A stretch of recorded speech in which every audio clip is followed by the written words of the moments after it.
Have you ever noticed how some people seem to hold this invisible power, like they can control the entire vibe of a room without even speaking?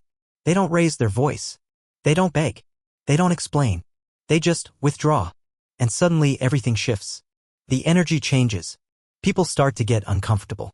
They chase after them. They start wondering. Now imagine if you did that. Imagine if, instead of reacting right away to every little thing, you chose silence. Instead of arguing, you simply retreated. What do you think would happen? That's where the real power is. When you stop being emotionally, physically, or mentally available all the time, when you stop being so predictable, people start to panic. Because whether you know it or not, a lot of people are used to controlling you through your reactions. They rely on your patterns, your triggers, your quick responses. But the moment you break that pattern, the entire dynamic flips. And then suddenly, the people who thought they knew you so well realize they actually don't know you at all. Carl Jung once said, everything that irritates us about others can lead us to a better understanding of ourselves. Sit with that for a moment. Because when you become distant, when you stop responding on demand, watch who gets irritated. Watch who tries to provoke you just to get something back. Watch who gets desperate. These reactions don't really say much about you, they expose them. Their expectations. Their control.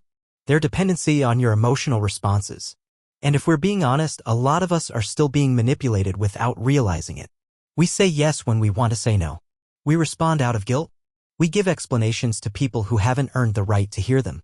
We stretch ourselves thin just to keep the peace or to hold on to people who were never really there for us in the first place. Every time you force yourself to say yes, every time you react without thinking, every time you try to explain yourself to someone who doesn't respect your boundaries, you're giving away pieces of your energy.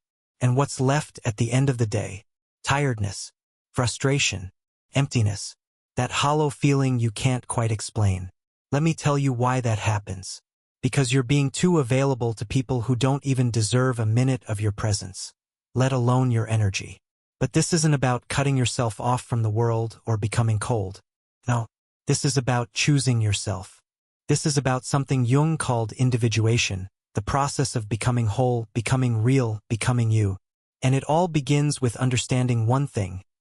Silence can be more powerful than 1,000 well-crafted arguments.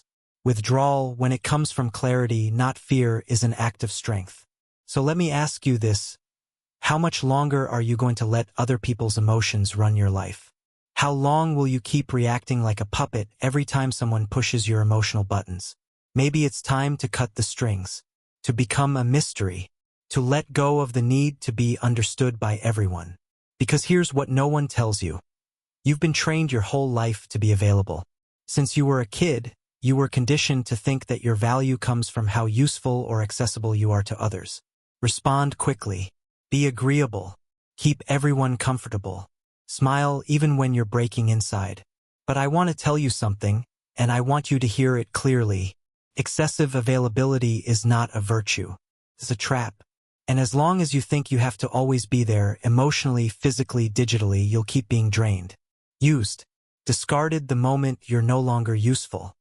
Because here's the harsh truth, when people know exactly where to find you, how to get a reaction from you, and that you'll always say yes, they stop valuing you. You become a predictable utility. People start to treat you like a button. An emotional vending machine. They press when they want something: comfort, attention, validation, and then they walk away until the next craving hits. And the worst part? You don't even realize it's happening. Because you've been sold the lie that being there for everyone means someone will finally be there for you. But that's not how it works. Carl Jung talked about something called the persona, this mask we wear to be accepted and liked. It's that version of you that always says, "I'm fine," even when you're drowning. That part of you that answers every message right away, even when you're exhausted. That piece that feels like it owes people explanations, apologies, access. But the more you center your life around being what others need, the more you disappear from your own life. Being constantly available is a form of self-abandonment. It's a subtle, almost invisible way of begging for approval, of avoiding rejection, of trying to control how others see you. But the price you pay? Your peace. Your energy, your real, vital energy, isn't limitless. It's finite.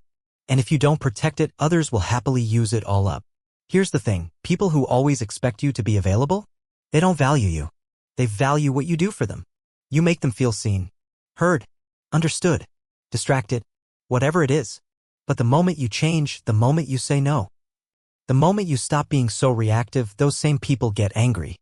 They call you cold, distant, selfish. It's not that you've changed. It's that you've stopped being convenient. And let's be real, what is always available gets taken for granted. What's abundant becomes background noise. People stop seeing it. So I want you to pause and ask yourself, who actually deserves your time? Who earns the right to your attention, to your energy, to your presence? Or maybe the better question is, who deserves your absence? But before we can fully answer that, we need to go a little deeper. Why do we react so easily? Why do we feel this automatic urge to respond, to explain, to please? The answer lies in something Carl Jung called psychic energy, and that's exactly what we'll dive into in part 2.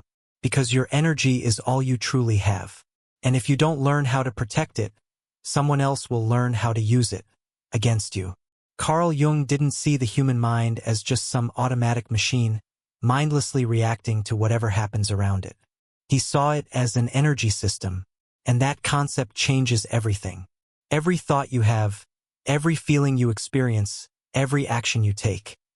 It all consumes a little piece of your inner energy. Jung called it psychic energy. It's like your emotional fuel tank. And the real question is, are you deciding where that energy goes? Or are you just handing it out on autopilot to anyone who demands it? Let me put it simply, every time you respond out of impulse, you're leaking energy. When you feel the need to defend yourself from some random comment that didn't even deserve your attention, energy leaks. When you argue just to prove a point that doesn't matter, energy leaks. When you keep explaining yourself to someone who has no real interest in understanding you, energy leaks. When you try to please people who wouldn't lift a finger for you, yep, more energy gone. And you might not feel it in the moment, but by the end of the day, you're left exhausted, drained, emotionally bankrupt. Not because life is overwhelming, but because you're constantly wasting your limited psychic energy on things that don't nourish you, don't serve you, don't even see you. And Jung warned us, what you resist, persists. Meaning, the more you react, the more those same situations repeat. Because your reaction feeds the cycle. You're not breaking free, you're binding yourself to it. But here's the thing a lot of people misunderstand. People who are emotionally burned out aren't weak. They're not broken. They're just misdirected. They don't realize how much of their strength is being siphoned off by people and situations that don't deserve it. And when you're chronically drained, something dangerous happens, you become vulnerable. When you're low on psychic energy, you lose your discernment. You become easy to manipulate, easy to guilt trip, easy to use. You'll agree to things you shouldn't. You'll say yes when you need to say no. You'll stay silent when you should walk away. And trust me, there are people out there who can sense that. They notice when you're worn down. They pick up on your inability to say no. They feed off it. They don't have to raise their voice. They don't need to argue or force you into anything. All they have to do is push the right emotional buttons, the ones they know you haven't learned to protect. Jung believed that a healthy mind is one that knows how to keep energy within the system. In other words, a healthy psyche knows how to contain itself, to hold its power instead of reacting to everything outside. That means saying no without guilt. It means choosing silence without feeling like you're running away. It means observing before acting, not out of fear, but out of sovereignty. Because real power doesn't come from how loud you are. It comes from how intentional you are. Think about it. How many times have you stayed up all night replaying a conversation in your head? How often have you wasted hours obsessing over what you should have said or what someone else meant? How much of your life have you spent trying to make sense of people who mistreated you, manipulated you, misunderstood you? That's all energy gone. Psychic energy is sacred. When you learn to guard it, you gain presence. You enter a room and people feel something different. You don't need to speak to be noticed. That's the power of stored, centered energy. But when that energy is scattered, you become reactive, invisible, fragile. And the world? It's not kind to people who give themselves away too easily. So start paying attention to your triggers. Ask yourself, what causes me to react instantly? What pulls me out of alignment? What makes me feel the need to defend, explain, or prove myself? Because those are the leaks. That's where your energy is slipping through the cracks. And that's where the work begins, not to become cold, but to become selective. Not to shut down, but to become intentional. And here's where things get even deeper. One of Jung's most profound teachings is this. When you conserve your psychic energy, when you stop reacting, you begin to break the projections that other people have placed on you. And this really messes with them. See, people project onto you all the time. They project their insecurities, their wounds, their expectations. They see you not as you are, but as the role you've always played for them. You become the rescuer, the fixer, the always available emotional buffer. And most of the time, you agree to that role. Not because you want to, but because you're afraid of letting people down, of being rejected, of not being seen as good. But here's the hard truth: when you stop playing that role, when you stop reacting the same old way, people get angry. Not because you're doing something wrong, but because you're no longer convenient for their emotional agenda. The manipulator doesn't need to yell. All they need is for you to keep reacting the way you always have. As long as you respond on cue, they stay in control. As long as you respond on cue, they stay in control. But the moment you stop, the moment you choose silence over argument, distance over drama, boundaries over begging, the whole dynamic collapses. The projection falls apart. And now they're forced to see you as you really are. Or worse, for them, they're forced to see themselves. And most people aren't ready for that. Your silence becomes a mirror. It reflects back their own internal noise, their neediness, their emotional instability.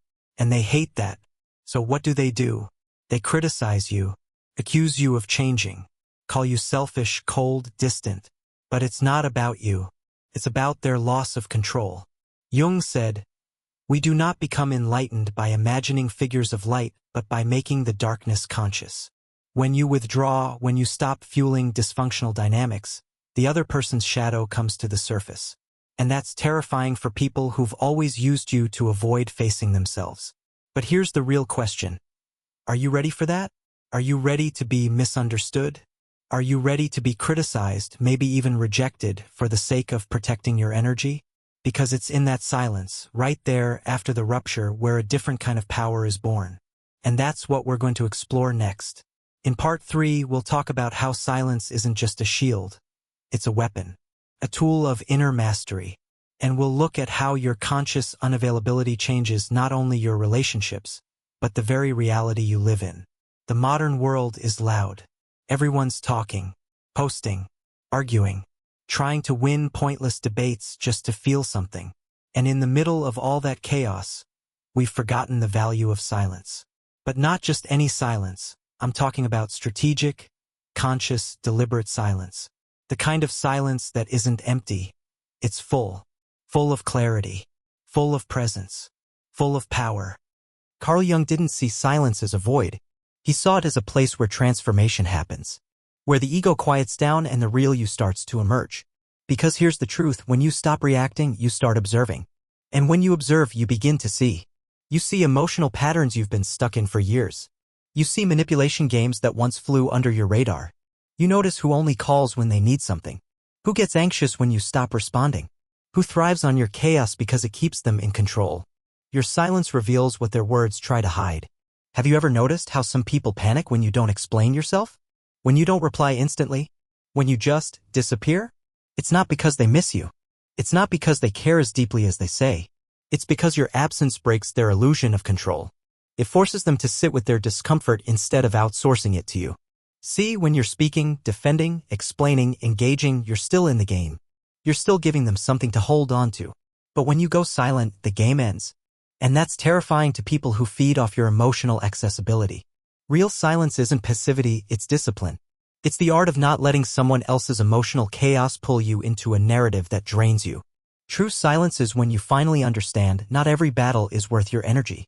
Not every comment deserves your attention. Not every request deserves your time. And this silence? It changes you. It distances you from people who only valued what you gave, not who you are. It makes you unreadable to those who only saw you through the lens of their own needs. It will trigger people who once found comfort in your emotional availability. And you'll be called cold, harsh, distant, rude. But remember, those accusations usually come from people who were benefiting from your lack of boundaries. Because here's the hard truth: a lot of people don't want you, they want the version of you that's useful, predictable, soft, accessible, easily manipulated. And when that version disappears, they don't know what to do with you. But that's exactly where your rebirth begins. As you grow, you become more selective with your words. You realize every sentence is an investment of your energy and not everyone deserves access to that. Sometimes silence isn't withdrawal. It's sovereignty. It's not about running away. It's about choosing yourself. And silence makes people face the noise inside themselves. It forces them to hear their own thoughts, their own emptiness, their own unresolved stories. And that is far more disturbing than anything you could ever say. You don't need to explain your absence. It explains itself. And the ones who were triggered by your distance? They were never connected to you in the first place. They were connected to the role you played, the comfort you provided, the mirror you held up. But silence isn't just about blocking others out, it's about returning to yourself. Because once you strip away the noise, the guilt, the pressure, the expectations, something else emerges. You begin to heal. You start to feel your own presence again. You reclaim the parts of yourself that you've handed out too freely. And this is where the deeper transformation begins, not just emotional or mental, but spiritual. You begin to understand that your energy is a currency and not everything and everyone is worth the cost. Carl Jung once said that individuation, the process of becoming whole, requires a phase of isolation. But not the kind of isolation that feels like loneliness. It's a sacred space, a retreat from the noise, where you get to hear your own voice again. And yeah, this new way of being comes with a price. You'll lose people. You'll feel misunderstood. You'll be told you've changed, and you have. That's the whole point. You're no longer sacrificing yourself to keep weak connections alive. You're no longer setting yourself on fire to keep others warm. You're no longer apologizing for protecting your peace. But it's not easy. You'll feel guilt at first. You'll question yourself. You'll wonder if you're becoming too distant, too hard, too different. But that's just the detox. That's the pain of leaving behind a version of yourself that was built to please everyone except you. And here's the wild thing. Once you move through that silence, once you sit with the discomfort, once you hold the line, you come out the other side stronger. Because now you're not reacting. You're choosing. Now your absence speaks louder than your presence ever did. Now the people who are left in your life are the ones who value you for who you are, not for how quickly you answer a text or how often you say yes. Now you're building relationships that are rooted in truth, not in guilt, not in performance, not in neediness. So if you've made it this far, let me ask you something. Are you ready to be misunderstood? To be rejected? Even hated just for choosing your peace? Because the moment you make that choice, your life changes. The moment you choose yourself fully, you enter a different realm of freedom. It's the kind of freedom that doesn't need validation. The kind that doesn't chase, doesn't beg, doesn't explain. It just is. Carl Jung called this becoming whole. Not perfect, not flawless, but real. And in that wholeness, you stop needing the world to complete you. You stop giving away your energy like it's infinite. You stop apologizing for who you are. This is the loneliness of the strong, but it's not really loneliness. It's clarity. It's power. It's home. So if this message resonates with you, if it stirred something deep inside, let me know in the comments. I choose my peace. Let's see how many people here are walking the same path. And remember, you're not alone in this transition. It may feel isolating at first, but it's leading you to something deeper, something truer. So keep going. Keep watching the next video. Keep peeling back the layers. Keep choosing yourself again and again. Because you're not just becoming unavailable to the world, you're finally becoming available to yourself. I'll see you in the next one.